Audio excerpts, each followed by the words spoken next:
What I'd like to do is I'd like to make these videos a little bit more interactive, even though we are apart, but try to make the material a little bit more engaging.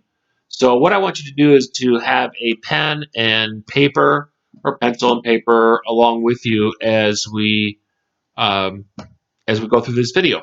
So the first thing what I'd like to do is I'm going to read to you a passage, and when I read the passage, all you need to do is to sit there and listen.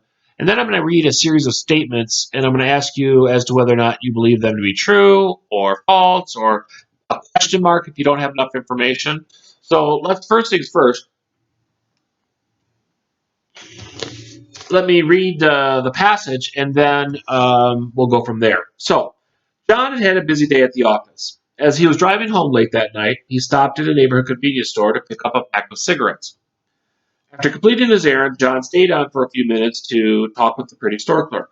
A heavy-set man entered the store and, brusquely pushing John aside, walked up to the counter. He handed the clerk a large canvas bag and insisted that the contents of the cash register be placed into it. The clerk reluctantly obeyed his order. The man then sped away with the filled bag under his arm, leaving the clerk in tears, the empty cash register drawer still open, and John looking on helplessly. So, now I'm going to read a series of statements, and what I want you to do is write down a T if you believe the statement to be true, a F if you believe the statement to be false, or a question mark if you don't believe you have enough information. All right, so, number one, John had worked hard at the office that day. Number two, on his way home from the office, John stopped at a convenience store. Number three, John stopped at the store at noontime. Number four, John was a smoker. Number five, John purchased a pack of cigarettes. Number six, John made a date with the store clerk. Number seven, the store clerk was male. Number eight, a heavy-set man entered the store. Number nine, the heavy-set man brought a large canvas bag into the store. Number 10, the heavy-set man brusquely pushed John aside. Number 11, although the cash register originally contained money, the story does not say how much. Number 12, the heavy-set man left the store with the bag under his arm. And lastly, number 13, a crime was committed at the convenience store. So let's see how you did. All right. Number one, John had worked hard at the office that day. That was question mark. John had had a busy day at the office. We don't know if he worked hard. Number two, on his way home from the office, John stopped at a convenience store. That is question mark. Why? Well, we know that he was driving home late that night, but we don't know if he's coming from the office or not. Number three, John stopped at the store at noontime. That is false. He was driving at night. Number four, John was a smoker. That is a question mark. Why? He's picking up cigarettes, but we don't know if they're for him or not. Well, we don't know whether he smokes or not. Number five, John purchased a pack of cigarettes. That is a question mark. It says after completing his errand, but we don't know if his errand was actually picking up cigarettes or not. Number six, John made a date with the store clerk. That would be false or question mark. There's no evidence there to support that. Number seven, the store clerk was male. That is question mark. It says he stayed on to talk with the pretty store clerk, but it never says whether the clerk is male or female. Number eight, a heavy-set man entered the store. That is true. A heavy-set man did enter the store. Number nine, the heavy-set man brought a large canvas bag into the store. That is question mark. We know that he handed a large canvas bag. We don't know if he brought it into the store or if it was already there. Number 10, the heavy-set man brusquely pushed John aside. That is true. Number 12. Although the cash register originally contained money, the story does not say how much. That is question mark.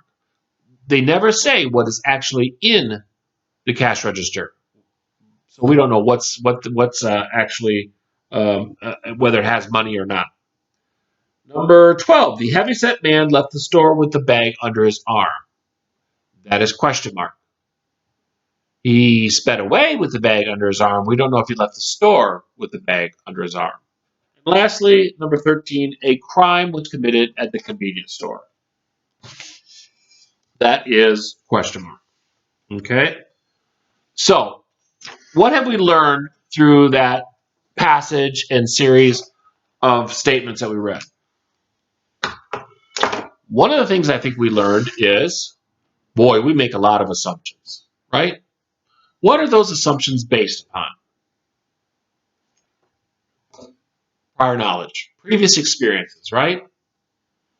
So when you listen to the story, listen to the passage that I read, there's a lot of inferences that we make based upon what our previous experiences have been.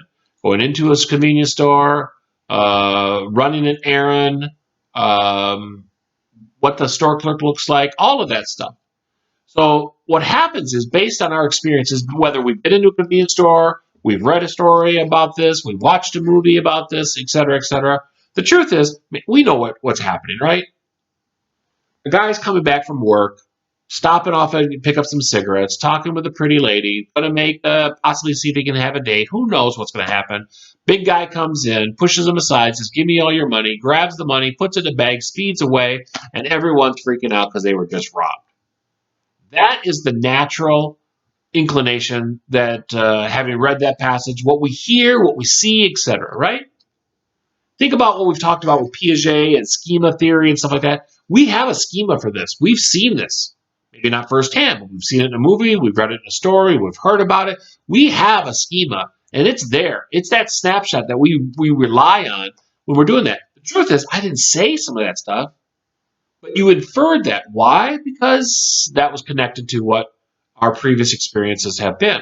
When we talk about information processing theory, remember when we talked about behaviorist ideas, behaviorist principles, that was strictly more environmentally based. When we talked about social cognitive theory, we were talking about things that were both behavioral based as well as kind of internalizing or mental processing and modeling aspects.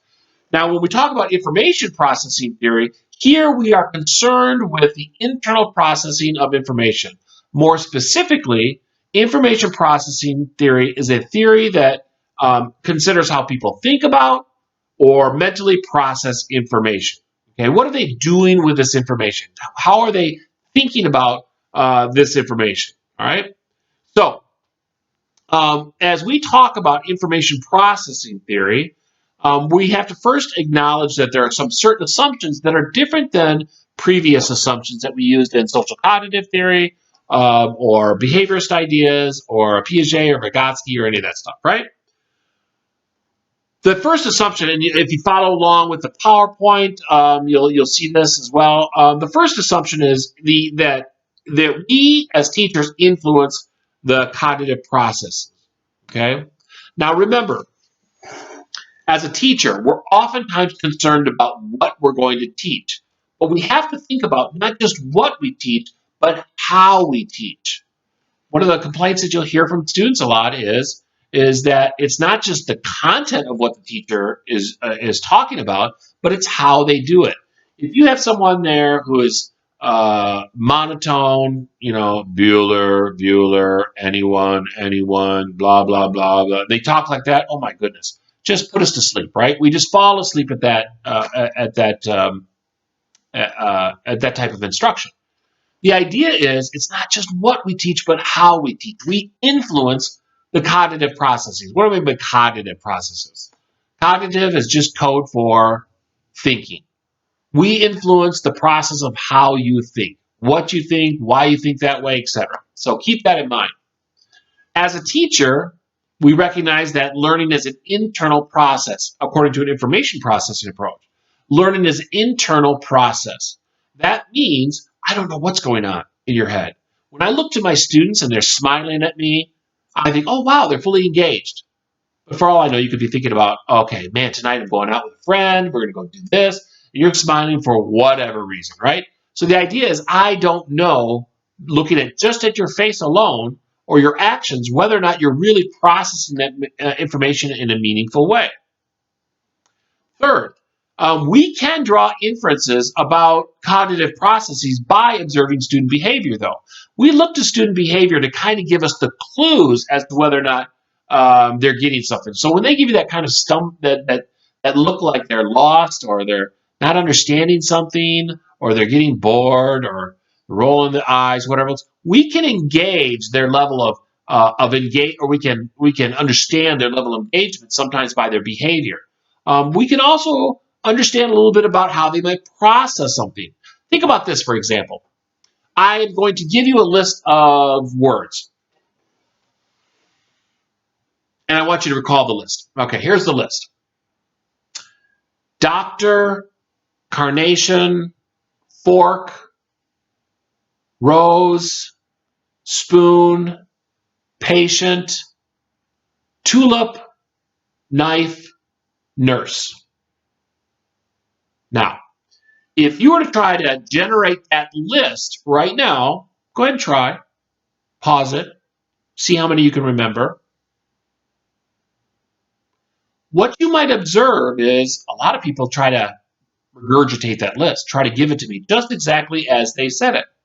Some people, though, might say, oh, yeah, I see it. I know the list. I'm like, oh, really? Tell it to me. And they say doctor, nurse, patient, rose, tulip, carnation, knife, fork, spoon. They saw the categories. They saw the groups that those words kind of are tied to. So in some respects, they were able, thinking down, were able to see a bigger picture, which enabled them to get the whole list of words.